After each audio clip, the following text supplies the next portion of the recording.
Alors je me présente, je m'appelle Tom, je suis à l'école supérieure de la banque. J'ai intégré l'école en tant qu'élève en BTS, banque assurance, puis maintenant en bachelor banque assurance. Je fais partie donc d'une entreprise, donc une banque française, en tant que conseiller clientèle particulier. Alors cet après-midi, on est venu pour conseiller les étudiants et les guider pour les orienter, notamment sur les métiers de la banque. Aujourd'hui, quand on parle de banque, on parle plutôt de métiers liés aux mathématiques notamment. Or, on est bien loin de ce métier, c'est un métier de contact, c'est un métier humain, donc on est là pour justement le promouvoir. Mon entreprise également est présente de manière à ce qu'on puisse refléter au mieux l'expérience des étudiants et des professionnels sur le secteur.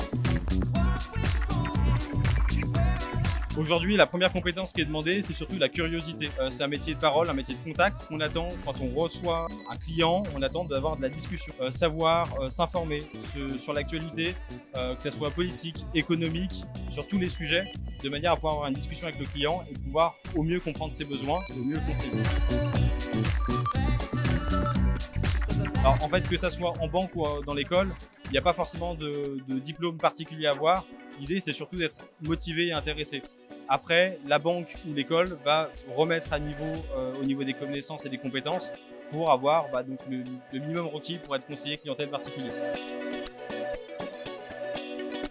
L'école est une association de banques, de plusieurs banques, et donc quand on rentre en alternance dans cette école, la formation est financée directement par donc l'entreprise. Donc c'est une formation qui est gratuite pour l'alternant. Il y a plusieurs formats sur l'école. Alors effectivement, il y a des formats aussi qui sont en continu, donc où là il y a un certain coût au niveau de la formation, parce que c'est une école quand même privée. Mais la majorité des formations sont proposées en alternance, de manière à ce que l'alternant ou l'étudiant qui rentre dans l'école puisse directement ressortir avec un pied dans la banque. C'est le digital. L'idée, c'est d'être appétent au digital pour mieux conseiller les clients qui sont aujourd'hui appétents à ces solutions numériques. Puisque aujourd'hui, quand on recherche un conseil auprès de la banque, on va rechercher un conseil, mais également une application et tous des services qui sont liés au digital. La banque, c'est un secteur qui recrute énormément. Aujourd'hui, on parle beaucoup de fermeture d'agences ou de fermeture de banques.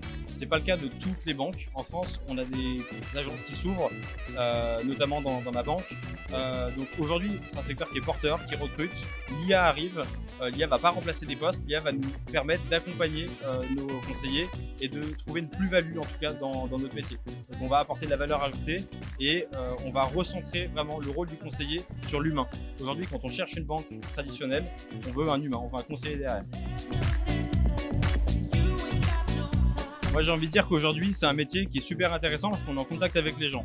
Donc, c'est un métier où on va discuter quasiment toute la journée avec des clients, apprendre à connaître des gens, lier des relations. Donc là, c'est vraiment sur le côté humain. Après, effectivement, il y a tout le côté réglementaire qui est peut-être un peu plus stressant, un peu plus exigeant, mais c'est très intéressant. On apprend tous les jours, on évolue au rythme de l'actualité et donc, c'est un métier où on s'épanouit.